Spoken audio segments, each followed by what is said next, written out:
জুলাই যোদ্ধা শরীফ ওসমান হাদী হত্যার বিচারের দাবি নিয়ে আবারও উত্তপ্ত হয়ে উঠেছে রাজধানীর শাহবাগ এলাকা।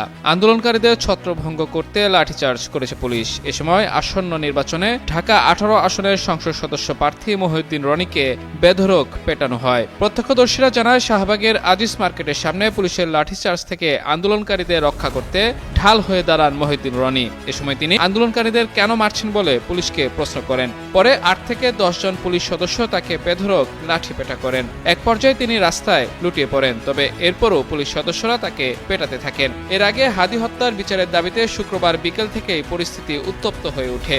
এদিন প্রথম দফায় যমুনা অভিমুখে যাওয়ার সময় ইনকিলাব মঞ্চের নেতাকর্মীদের উপর হামলা চালায় পুলিশ। সে সময় ইনকিলাব মঞ্চের নেতাকর্মী সহ বেশ কয়েকজন গণমাধ্যম কর্মী আহত হন। এরই প্রতিবাদে সন্ধ্যায় শাহবাগে অবস্থান নেয় ছাত্র জনতা। পরে অবস্থানকারীদের ছত্রভঙ্গ করতে আবারও ব্যাপকভাবে লাঠিচার্জ করে পুলিশ।